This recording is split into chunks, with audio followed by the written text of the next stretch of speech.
Halo sahabat Hiper, dimanapun Anda berada, kita jumpa lagi dalam Hiper Talk edisi perdana tahun 2024. Dan kali ini kita membahas topik yang keren banget, bicara tentang otonomi pendidikan. Dan bersama kita hari ini ada Ketua Umum Hiper, Pak Mandikbud, Pak Fatur Rahim. Halo, Pak Fatur. Halo, selamat pagi, Pak Indra. Ya, kemudian dari Barat Indonesia, dari Sumatera Utara, Pematang Siantar, Pak Ya, Enhot Sitanggang. ya Pak Indra. Kabar. Selamat pagi. Kemudian ada juga Pak Amal Hasan. Apa kabar, Pak? Assalamualaikum. Alhamdulillah baik. Waalaikumsalam. Salam. Oke, kita langsung bahas nih. Bagaimana dengan otonomi pendidikan Indonesia? Ada masalah apa? Ada kondisi apa? Mungkin dari Pak Fatur dulu, Ya, memberikan perspektifnya. Silakan. terima kasih Pak Indra. Selamat pagi juga untuk Pak Amal, Pak Yanhot. Jadi menarik ini, topik pertama kita terkait dengan otonomi pendidikan. Banyak hal sebenarnya terkait otonomi pendidikan ini yang sejak Indonesia merdeka sepertinya belum terwujud, ya. Karena amanah konstitusi kita terkait mencerdaskan kehidupan bangsa itu merupakan tujuan berbangsa kita yang paling esensial sebenarnya. Nah, terkait dengan itu eh, ada beberapa, kalau boleh dikatakan pelanggaran sebenarnya terkait dengan eh, amanah konstitusi kita ini. Pelanggaran itu terjadi baik pelanggaran konstitusi itu sendiri, pelanggaran undang-undang Sisdiknas, pelanggaran undang-undang pemerintahan daerah, eh, dan beberapa peraturan lain yang terkait beberapa peraturan pemerintah. Kita ambil contoh terkait rekrutmen guru misalnya. Saat ini Kementerian Pendidikan itu cenderung abuse of power, artinya melebihi kewenangannya. Karena seperti kita ketahui bahwa pemerintah itu pemerintah pusat khususnya itu punya kewenangan yang absolut. Jadi kewenangan absolut itu terkait pertahanan, terkait keamanan, eh, agama, terkait dengan moneter dan seterusnya. Ada 5 yang urusan absolut yang tidak boleh dicampuri oleh daerah. Tetapi ada urusan yang konkuren, itu artinya urusan itu pembagian kewenangan. Nah, makanya ada pembagian kewenangan, khususnya kita berbicara di sektor pendidikan, Kementerian Pendidikan, itu ada yang namanya perguruan tinggi, itu kewenangannya ada di Kementerian Pendidikan. Ada kewenangannya SMA, SMK, SLB, itu kewenangannya ada di pemerintah provinsi. Kemudian ada SMP, SD, dan yang ke bawah lagi, itu kewenangannya pemerintah kabupaten dan kota. Tapi faktanya saat ini, kewenangan pemerintah provinsi, kewenangan pemerintah kabupaten kota itu di take over semua oleh kementerian. Mereka yang merekrut, tetapi giliran menggajinya diserahkan dengan pemerintah daerah. Nah, ini salah satu abuse of power sebenarnya yang terjadi di sektor pendidikan kita terkait dengan otonomi daerah. Contoh lain terkait kurikulum sebenarnya. Nah, ini juga pemerintah pusat terlalu detail sebenarnya mengurusi urusan kurikulum ini. Kalau mereka ngurusi globalnya mungkin oke, tetapi ini sampai ke hal-hal kecil, sampai ke RPP, sampai ke hal teknis di lapangan yang harusnya itu malah kewenangan satuan pendidikan, eh, itu diatur juga. Terkait pembiayaan juga. Nah, ini yang menarik sebenarnya terkait pembiayaan ini. Ketika kewenangan itu diserahkan ke provinsi, kabupaten, kota, mestinya kewenangan itu diimbangi juga dengan kewenangan pembiayaan atau penganggarannya. Yang terjadi selama ini, kenapa daerah juga agak sulit? Karena kewenangan pembiayaan penganggaran ini juga masih ditentukan oleh pusat. Kita tahu sendiri secara global pembiayaan kita, penganggaran kita dari APBN sekitar 3.000 triliun itu, 70%-nya itu kewenangannya adalah pusat. Sementara 30%-nya itu pemerintah provinsi, kabupaten, kota yang jumlahnya banyak seluruh Indonesia, disitulah apa bagi-baginya sebenarnya. Nah, ini yang perlu perbaikan ke depannya. Dan satu lagi terkait dengan eh, regulasi-regulasi yang ada yang dibuat oleh Kementerian Pendidikan, kualitas program, contoh kualitas program guru penggerak misalnya, ini juga eh, sebenarnya juga melanggar eh, konstitusi kita sebenarnya. Karena pada prinsipnya guru itu sama, adalah seorang guru profesional. Tuntutannya itu kewajiban pemerintah pusat, kewajiban pemerintah daerah mengangkat semua ini. Cuma dari waktu ke waktu, dari dulu sampai sekarang, program-program yang ada ini selalu menyasar, istilahnya kurva pendidikan kita itu tidak selalu timpang. Kenapa? Karena program-program kita cenderung hanya berani menyasar program-program yang kemungkinan berhasilnya tinggi. Contoh guru penggerak itu kan diseleksi ya. Artinya orang-orang terbaik yang menjadi guru penggerak. Sebenarnya itu tidak salah juga, tetapi dari waktu ke waktu selalu yang kena sasaran itu guru-guru yang terbaik, sehingga kurva pendidikan kita guru yang kurang bagus itu jarang tersentuh. Kira-kira sementara seperti itu, Pak Indra. Ya. Terima kasih, Pak Fatur. Kita langsung aja ke Pak Amal. Apa, Pak, perspektif Bapak tentang otonomi pendidikan ini, khususnya mungkin bicara otonomi daerah dulu ya. Silakan. Ya, terima kasih Pak Indra. Jadi seperti yang benar tadi yang dikatakan oleh Pak Fatur, memang pusat ini sangat powerful, ya, mengontrol, mengendalikan langsung gurunya bahkan. Jadi urusan kecilnya guru ini bawahannya kepala sekolah bawahannya dinas kabupaten kota, terus dan seterusnya kan. Tapi eh, pusat mengendalikan semuanya sekarang ya, sampai kepada ya hal yang begitu detil ya dikatakan tadi oleh eh, Pak Fatur, itu semuanya dari pusat, dari aspek penilaian, dari aspek peningkatan kualitas, dari aspek apa yang harus dilakukan, itu semuanya dari pusat. Ya. Di sisi lain bahwa faktanya secara yang ya kita bilang aja yang ditakuti guru itu kan kepala sekolah, yang ditakuti kepala sekolah kan dinas, dan yang ditakuti oleh kepala dinas ya bupati, bukan Mendikbud ya. Jadi kita ngomong kasar aja misalnya, contoh ada program dari pusat, kalau saya seorang kadis mau ngeyel istilahnya, nggak tertarik untuk turut mensukseskan program dari pusat, kan pusat nggak bisa menekan saya istilahnya. Yang bisa menekan saya kan bupati. Yang bisa menekan saya. Saya cukup baik sama bupati, ya udah posisi saya aman ya kan gitu. Saya tetap kepala dinas ya kan. Paling yang dapat rapor merah ya kabupaten saya. Rapor merah dari aspek pendidikan, tapi sayanya enggak gitu. Sehingga kemudian kadang-kadang ini tidak nyambung. Kadang-kadang orang di daerah itu tidak nyambung apa yang harus dilakukan. Tidak nyambung dengan program pusat. Lebih nyambung langsung gurunya, langsung sekolahnya, dan langsung komunitas-komunitas pendidikan yang ada di daerah. Gitu. Seolah-olah bahwa kalau ada peraturan-peraturan baru atau program-program baru dari pusat, komunitas-komunitas pendidikan itu lebih nangkap duluan, lebih ngeh apa yang harus dilakukan dan seterusnya dibanding dinas setempat, dinas pendidikan setempat. Nah, ini juga saya kira sama ya, terkait juga dengan mungkin masalah data sektoral. Data sektoral pendidikan lebih detail tuh datanya pemerintah pusat daripada daerah. Karena memang Dapodik contohnya, operator Dapodik ya bisa kita dibilang operator Dapodik itu orang pusat. Dia menginput data untuk pusat. Dan begitu dia nginput, enter masuk langsung ke server pusat. Pusat langsung memiliki data sangat detail dari sebuah sekolah. Ya kan gitu. Yang mereka akhirnya lebih tahu ya tanda kutip lebih tahu daripada dinas. Kalau dinas butuh minta sama pusat juga, download dari pusat juga dan seterusnya. Apakah itu benar datanya verified atau tidak dan sebagainya, kadang-kadang mereka juga tidak terlalu ini. Ya.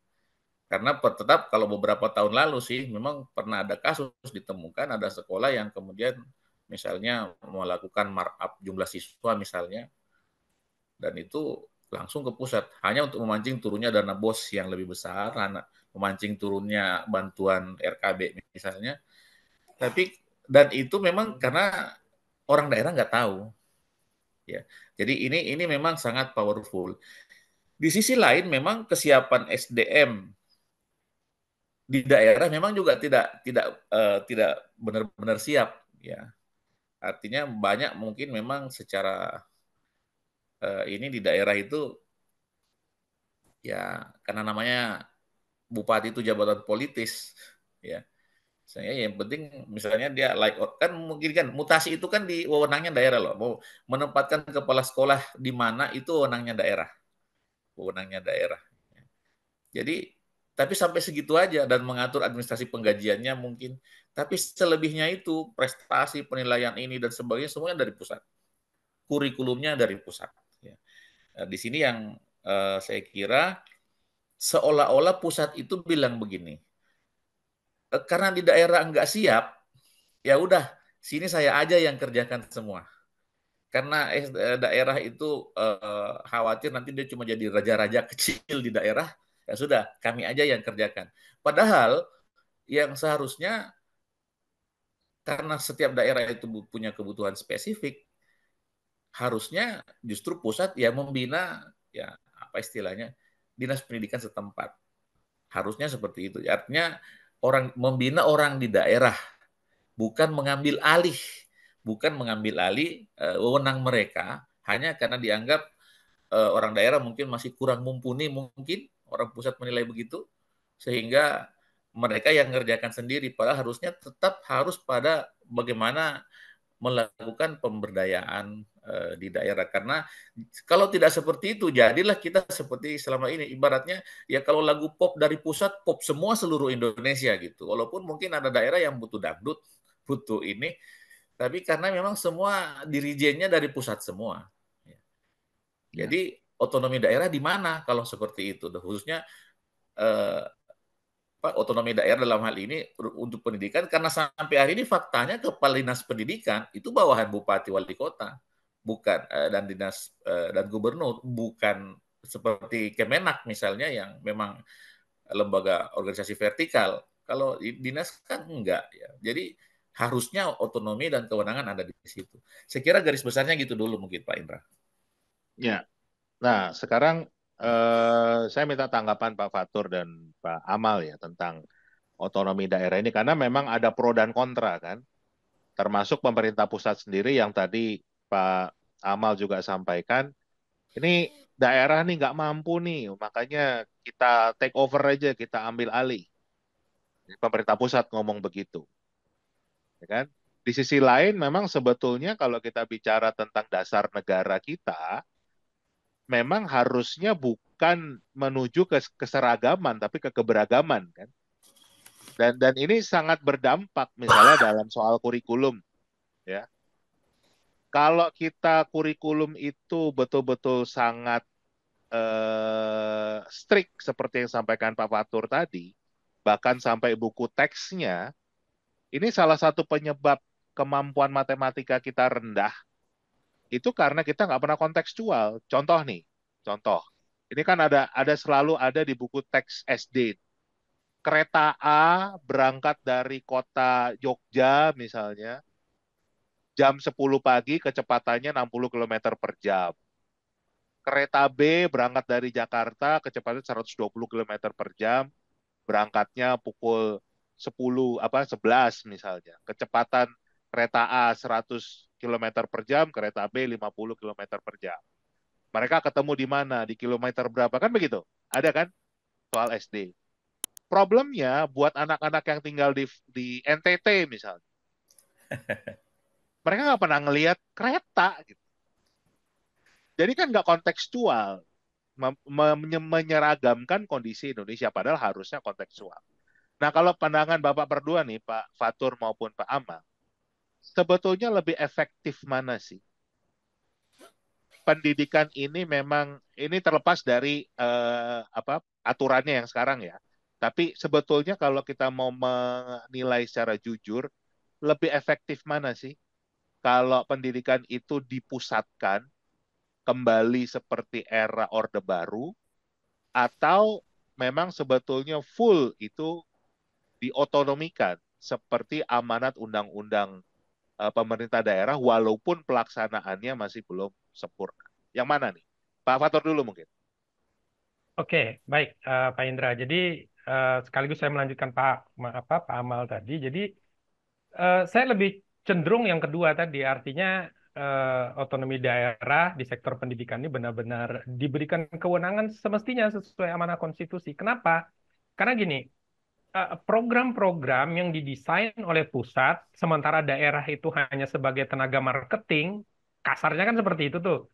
Guru penggerak tuh program pusat. Pemerintah daerah itu kan tenaga marketingnya saja dari program pusat. Artinya mensosialisasikan, mendukung pembiayaan segala macam. Ini kalau program ini gagal, maka se-Indonesia yang akan gagal. Celakanya tuh di situ.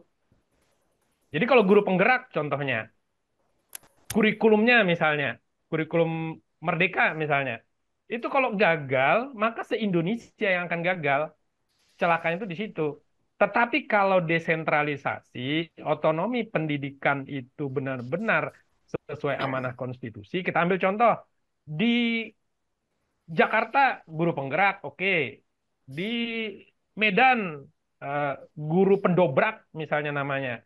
Di Kalimantan, guru inti di mana programnya akan berbeda, terus muatannya juga akan berbeda sesuai dengan kearifan lokal, sesuai dengan kebutuhan daerah, sesuai juga dengan visi misi bupati, wali kota, dan gubernur yang ada. Saat ini kan visi misi gubernur, wali kota yang dipilih langsung juga itu berseberangan kadang, tidak tidak ada benang merahnya dengan program-program Kementerian Pendidikan. Makanya sah-sah saja sebenarnya ketika pemerintah daerah itu keluar dari itu. Mereka lebih fokus kepada kebutuhan masyarakat atau kebutuhan warga mereka. Sehingga sekali lagi ini juga ingin mempertegas, disitulah sebenarnya kreativitas akan muncul. Disitulah sebenarnya inovasi dari daerah, inovasi dari sekolah, itu akan muncul. Tapi kalau dijadikan seragam dari pusat, nggak ada lagi kreativitas, nggak ada lagi inovasi, padahal itulah yang kita dengung-dengungkan selama ini di pendidikan bahwa 4C kita itu rendah dan seterusnya dan seterusnya. Kira-kira begitu Pak Indra. Oke. Kalau Pak Amal bagaimana? Oh iya, jadi begini Pak Indra. Memang ada dua masalah dalam pendidikan ini. Yang pertama adalah persoalan keterjangkauan. Yang kalau menurut saya memang urusan pemerintah ngurusin yang ini aja. Ya, pusat dan daerah lah. Yaitu bagaimana agar sekolah itu menjangkau seluas mungkin masyarakat dengan level setinggi mungkin. Jadi ini nggak bicara kualitas. Nggak bicara kualitas. Yang penting bahwa tidak ada lagi murid yang belajar di kolong rumah misalnya. Nggak ada lagi ini yang siswa yang harus berjalan berkilo-kilo misalnya untuk mendapatkan sekolah misalnya. Itu memang ini tugas pemerintah. Tugas pemerintah dan saya kira ya pusat sampai daerah ini rame-rame harus mengerjakannya. Ya. Agar sekolah menjangkau masyarakat Indonesia seluas mungkin dengan level setinggi mungkin. Ya, SMP nggak ada SMP bikin SMP, nggak ada SMA bikin SMA gitu. Tapi di sini nggak bicara kualitas. Ya. Nah, ketika kita berbicara kualitas, nah di sini memang ukuran kualitas itu kan beda-beda. Sekolah yang baik itu boleh jadi ya menurut saya dengan menurut Pak Indra mungkin beda. Menurut Kabupaten A, Kabupaten B mungkin beda ya. Selama ini urusan kualitas itulah yang dihandle oleh swasta. Jadi saya biasa mengatakan gini, sekolah swasta itu adalah sekolah berbasis idealisme. Menurut saya nih, saya ini misalnya menurut saya pendidikan yang baik itu seperti ini. Cara belajarnya harus begini, kurikulumnya harus begini. Maka kemudian saya membuat sekolah.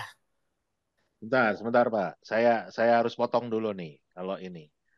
Kalau kita bicara indikator kualitas dari sisi pelayanan, harusnya ada yang namanya SPM, Pak. Ya, Standar pelayanan minimal. Nah, itu yang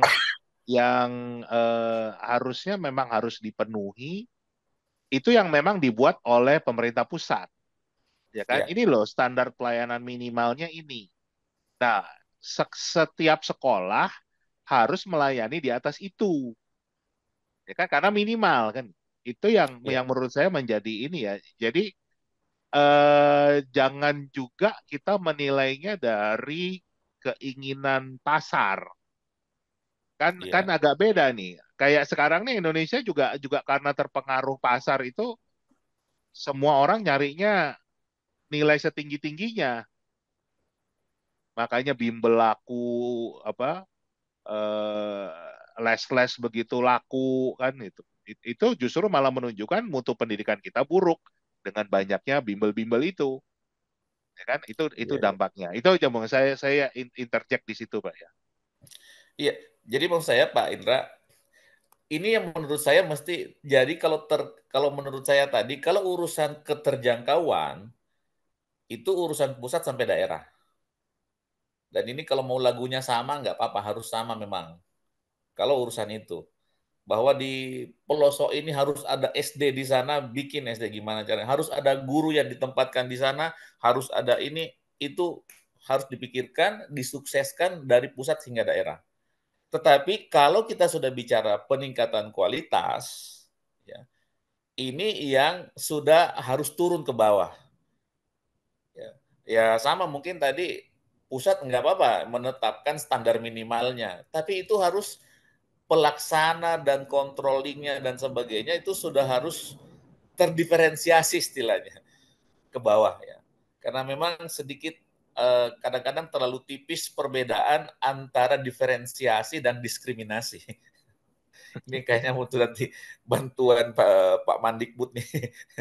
Itu karena kadang-kadang diferensiasi itu diskriminatif, diskriminasi alasan diferensiasi dan nah ini di satu sisi kita butuh diferensiasi, di sisi lain itu bisa diskriminatif tuh. Tapi kalau kita bicara gitu, itu kita sudah bicara kualitas. Ya, kita sudah bicara sekolah yang baik itu gimana? Oh, yang alumninya banyak lolos di perguruan tinggi favorit. Nah, itu kan satu ukuran. Apakah itu benar? Belum belum tentu juga misalnya kan. Tapi inilah yang saya kira wewenang yang harus turun turun ke bawah, bukan juga sekedar bahwa kebutuhan pasar di bawah seperti itu, tapi sekaligus juga memang daerah yang lebih tahu loh bahwa kami harus melakukan ini untuk daerah kami kan gitu.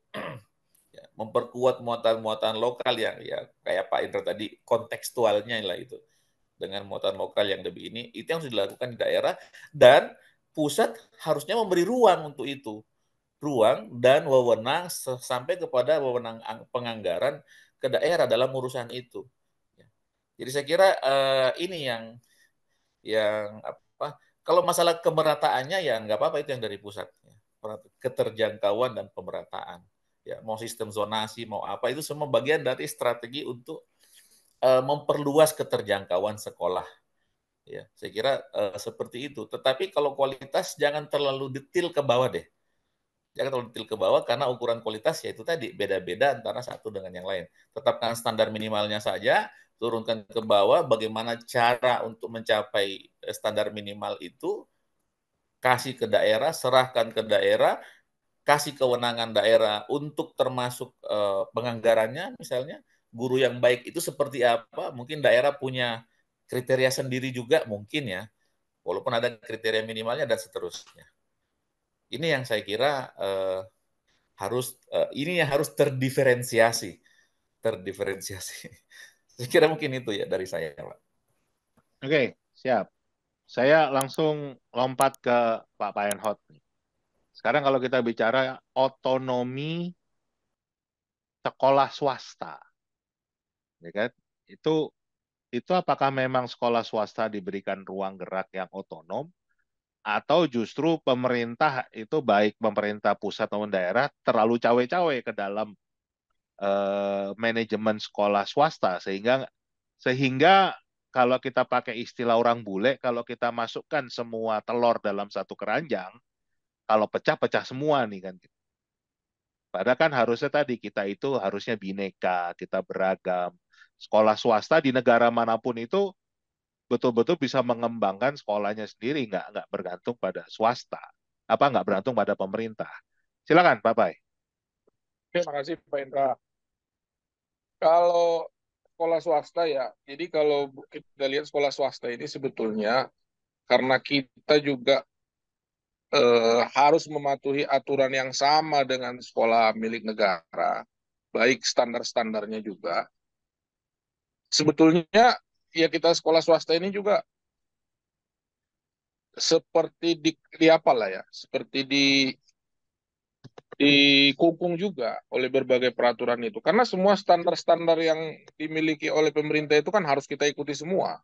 Baik standar isi, standar sarpras, semua itu.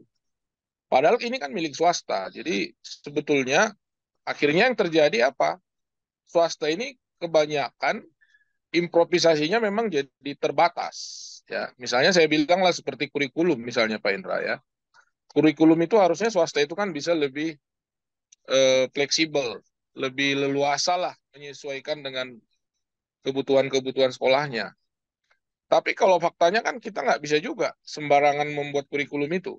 Karena nanti ketika akreditasi sekolah pun itu akan dicek ulang. Karena kita kan akreditasinya juga harus ke negara kan, ke Ban SM. Seperti itu.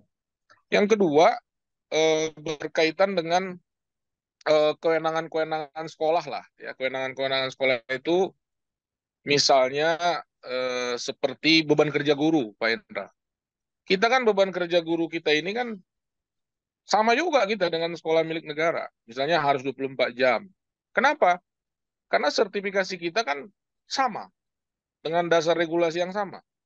Kalau sebetulnya kalau kita pikir misalnya sekolah swasta itu untuk beban kerja guru, kalau kita lihat 24 jam itu terlalu kurang efektif. Harusnya bisa mungkin untuk mata pelajaran tertentu bisa hanya mungkin dia 12 jam dalam satu minggu misalnya. 18 jam gitu. Tidak harus 24 jam. Bahkan akhirnya yang terjadi kan kita harus ikuti itu 24 jam sampai 40 jam. Nah, load kerja guru itu kan menurut kita jadi kurang efektif juga mengajar di kelas, ya. Menurut kita, karena memang kalau di sekolah swasta ini kan Pak Indra seperti yang saya sampaikan Pak teman-teman tadi, bagaimanapun kan Pak kualitas yang kita jual. Kualitas ini kan eh, kita harus lihat beban kerja gurunya, bagaimana gurunya dalam melaksanakan tugas-tugasnya di kelas, bagaimana perhatiannya kepada murid, dan seterusnya. Lagi-lagi tadi memang Pak Indra, yang Pak Indra sampaikan itu berkaitan dengan standar pelayanan minimal ini. Nah, ini juga memang sebetulnya, itu sebetulnya yang sangat kita butuhkan ya. Standar pelayanan minimal itu, cukuplah itu yang harusnya ditetapkan gitu, ditetapkan oleh pemerintah. Lalu bagaimana kita mencapai itu, ya boleh-boleh saja improvisasi dari masing-masing sekolah swasta itu kan, seperti itu. Jadi yang saya lihat, kalau bisa saya simpulkan, sebetulnya sekolah swasta ini tidak bisa juga berdiri sendiri, masih harus tergantung kepada negara karena harus kita terikut pada regulasi-regulasi yang ada. Apakah regulasi kurikulum, regulasi standar-standar yang lain juga, Sarpras apa namanya, standar jumlah murid juga Pak Indra itu kan harus kita ikuti itu Pak. Rasionya 1:36. Kalau enggak nanti dapodik kita nggak bisa bermasalah, ya Ya. kan? Jadi sangat sangat di apa juga ini Pak, sangat ngeri juga kita swasta ini sebetulnya. Tapi kita sebagai apa kan harus kita jalankan. Kalau tidak nanti kita kan bisa jadi bermasalah kan. Ijazah lah, izin operasional lah yang terganggu dan segala macam. Saya pikir itu Pak Indra yang bisa saya sampaikan. Terima kasih. Oke, sebagai penutup nih, jadi kesimpulannya adalah apakah memang kita harus kembali mendorong keberagaman dari sekolah-sekolah ini? Jadi termasuk misalnya Pak Fatur di daerah Kalimantan Timur akan berbeda dengan tempatnya Pak Paenhot yang di daerah Sumatera Iya, Utara. Betul, betul. baik baik itu penyelenggaraan pendidikan di level pemerintah maupun di Sumatera Utara itu juga juga punya misalnya ciri khas yang berbeda Iya, antar daerah aja bisa berbeda kan? iya, Ya, betul, apa betul, betul. antara Tapanuli Utara sama Tapanuli Selatan bisa bisa Beda, berbeda. iya, beda. Nias sudah beda lagi tuh Oh, beda lagi, Pak. Jauh budayanya. lagi tuh. Nah, kan gitu loh. Gimana kalau menurut Bapak-bapak sekalian, apakah memang kita mendorong, apalagi kita bicara pemerintahan yang baru, ini kan akan terbentuk, akan dilantik di bulan Oktober yang akan datang. Kita dorong untuk lebih banyak memberikan otonomi yang lebih luas, baik itu pada daerah untuk mengembangkan pendidikannya maupun pada swasta.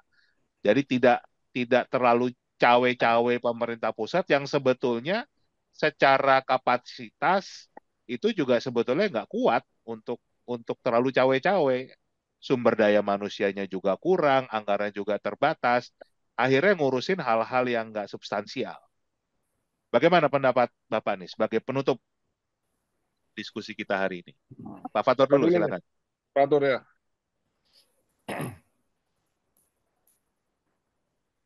Ya, pastinya ini sudah akan ada pemerintahan baru di bawah presiden yang baru.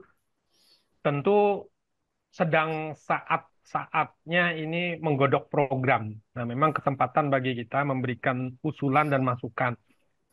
Terkhusus ini terkait dengan otonomi pendidikan. Jadi memang perlu nanti kita Hiper Indonesia tentu akan memberikan masukan kepada presiden terpilih yang baru, mendorong agar benar-benar keberagaman yang dipilih, bukan keseragaman. Karena memang di samping amanah konstitusi, juga memang untuk menumbuh kembangkan pendidikan itu sendiri agar benar-benar kreatif dan inovatif, termasuk dengan pembiayaannya. Nah ini dua sisi mata uang sebenarnya, diberikan otonomi yang seluas-luasnya terkait program, tapi tidak didukung dengan pembiayaan juga akan sulit. Ya, kalau seperti Kalimantan Timur dengan bagi hasil yang lebih besar karena apa SDA-nya yang besar, tapi kasihan daerah-daerah yang bukan penghasil sumber daya alam yang besar, tidak memiliki sumber daya alam yang besar, ini jadi masalah, sehingga keberagaman ini perlu didukung dengan pembiayaan, dan itu memungkinkan sekali. Kenapa? Kembali lagi seperti disampaikan awal bahwa APBN kita dari 3.000 triliun itu 70%-nya itu dikuasai oleh pemerintah pusat. Terserah pemerintah pusat nih mau dikemanakan. Hanya 30% di daerah, berbeda dengan negara-negara maju lainnya. Kita ambil Cina. Cina itu pemerintah daerahnya bisa sampai 60% menguasai, pemerintah pusatnya hanya 40. Begitu juga beberapa negara-negara federasi lainnya. Ini perlu difikirkan, bukan berarti kita ingin federasi, bukan kita ingin menciptakan raja-raja kecil di daerah, tapi memang kita ingin agar pendidikan ini khususnya, karena ini penting, salah satu amanah konstitusi kita yang paling penting adalah mencerdaskan kehidupan bangsa, itu benar-benar bisa terwujud. Saya pikir itu dari saya, Mas. Mungkin peran pemerintah pusat jadinya lebih kalau memang dianggap sumber daya manusia di daerah kurang mumpuni, ya justru pembinaannya ya. Jadi bukan Ya, bukan betul. bicara Iya, bukan setuju. bicara lebih ke mikro, manajemen mikro harus begini, harus begitu, harus begini, tapi lebih kita dorong, kita didik, kita tumbuhkan sumber daya manusia di daerah untuk memang bisa mencapai target-target ya misalnya di RPJMN itu kan ada target literasi, kemampuan Betul, Iya, membaca dari PISA. Itu gimana betul. cara sehingga membuat kebijakan-kebijakan yang bukan dari pusat, harus ikut guru penggerak, harus ini, harus itu, tapi lebih bagaimana mereka bisa mengembangkan dengan cara-cara sendiri. Oke, Pak Amal, tanggapannya Pak. Iya, kalau saya lebih kepada sama dengan Pak Fatur bahwa memang tetap daerah suka nggak suka tetap harus diberdayakan. tetap harus diberi wewenang yang lebih banyak. Kalau persoalan SDM dan sebagainya di daerah, mungkin memang perlu kembali kita pikirkan misalnya pemberdayaan, contoh misalnya revitalisasi Dewan Pendidikan misalnya. Jadi selain ada Dinas Pendidikan, ada Dewan Pendidikan. Yang selama ini apa sih guna Dewan Pendidikannya? Sepowerful apa? Mungkin itu yang bisa lebih diperkuat misalnya, kalau perlu didukung juga dana dari pusat untuk kemudian, tapi dengan sistem seleksi yang lebih ketat, tapi betul-betul membantu pemerintah daerah untuk memikirkan urusan pendidikan. Ya, dengan sejumlah ini memikirkan dan bagaimana mewujudkan program-program yang seharusnya dicapai di daerah. Jadi saya kira seperti itu supporting yang mesti diberikan, termasuk komunitas-komunitas pendidik misalnya, itu juga kan ada dari pusat sampai daerah juga kan gitu. Ada ini termasuk Hibber, ada dari pusat sampai daerah. Ini harus bersinergi semua nih, diberdayakan semua untuk kemudian betul-betul memikirkan pendidikan di daerah itu. Nah, ini saya kira untuk mengatasi semacam mengatasi ya itu tadi, kalau dibilang ya SDM-nya kurang, mungkin mereka akan punya cara gitu loh. Intinya bahwa otak itu jangan di pusat semua gitu. Itu otaknya dibagi-bagi ke daerah, karena orang-orang di daerah sebenarnya yang mumpuni juga cukup banyak dan lebih tahu situasi daerahnya. Cuma mungkin mereka nggak punya wewenang, mereka nggak punya ini. Saya bisa kasih kontribusi pemikiran yang pendidikannya di daerah saya, tapi saya bukan kadis, saya bukan ini misalnya, tapi saya orang pendidikan. Nah, bagaimana caranya ada panggung buat seperti saya seperti untuk turut memberikan pemerintah daerah ya ini, nah itu yang mau diperkuat saya kira, mau diperkuat dan terus disupport dari pusat. Intinya bahwa kalau daerah dianggap kurang mampu, bina, kasih kepercayaan dan sebagainya, dibantu, bukan di take over, bukan diambil alih wewenangnya oleh pusat. Saya kira Ya, seperti itu, Pak. siap. Jadi juga saya sepakat tuh Dewan Pendidikan dihidupkan lagi. Jangan sampai Dewan Pendidikan itu jadi tempat menampungnya mantan kepala dinas pendidikan misalnya ya. Itu juga terjadi di beberapa daerah. Di bahkan yang menarik juga di pusat itu nggak pernah terbentuk Dewan Pendidikan. Nggak ada Kabarnya perannya itu Pak Indra. karena menjadi terlalu politis gitu. Ada Iya. kepentingan-kepentingan politik di sana, makanya nggak pernah terbentuk. Dan Ya, juga mungkin menarik sistem tadi rekrutmennya mungkin. Sistem rekrutmennya ya, yang perlu di apa. Kewenangannya juga nggak ada Pak Indra, Dewan Pendidikan itu. Kewenangannya. betul. Kan memang lebih ke advokasi ya, memberikan saran Iya. kayak kayak one team press lah kan sebetulnya begitu. Ya kan? Kalau dibutuhkan aja Pak. Betul betul. Nah, juga tadi bagaimana mengikut sertakan beragam organisasi, profesi guru, organisasi kemasyarakatan untuk ikut membangun pendidikan ya. Jadi jangan yang diajak itu hanya yang terafiliasi dengan misalnya agen rahasia Uni Soviet gitu. Itu jangan gitu. Oke, Bapak Yahnot, gimana tentang otonomi sekolah swasta nih? Apa sarannya? Iya, peran apa yang ingin saya sampaikan, keberagaman itu harus lah ya. Kalau tadi mungkin bicara pemerintah daerah, itu mungkin sudah lebih luas. Apalagi sekolah-sekolah milik publik ya, ini juga sebetulnya harus diberikan ruang yang lebih bebas, fleksibel, supaya kita itu bisa menyesuaikan dengan kondisi kita. Tapi artinya peran negara tetap harus hadir di sana juga kan, gitu. Jadi janganlah misalnya hanya sekedar-sekedar aja. Kadang-kadang kan sekolah swasta ini kan antara ada dan tiadanya ini dianggap pemerintah kan. Kalau sekolahnya bisa membawa prestasi daerah, barulah sekolahnya. Itu pun kalau pada saat diperlukan aja Pak Indra. Misalnya ini ada yang juara olimpiade kan dari sekolah swasta ini gitu. Baru sekolah swastanya diperhitungkan. Kalau tidak ada, bagaimana kan? Nah, Ya, jadi ini mungkin perlulah keberagaman-keberagaman sekolah-sekolah swasta ini. Karena sekolah swasta ini sebetulnya kan Pak Indra sekarang juga beragam. Ada sekolah swasta yang sebetulnya dia sudah dari sisi finansialnya sudah cukup bagus misalnya. Ada juga mungkin yang sama sekali juga belum.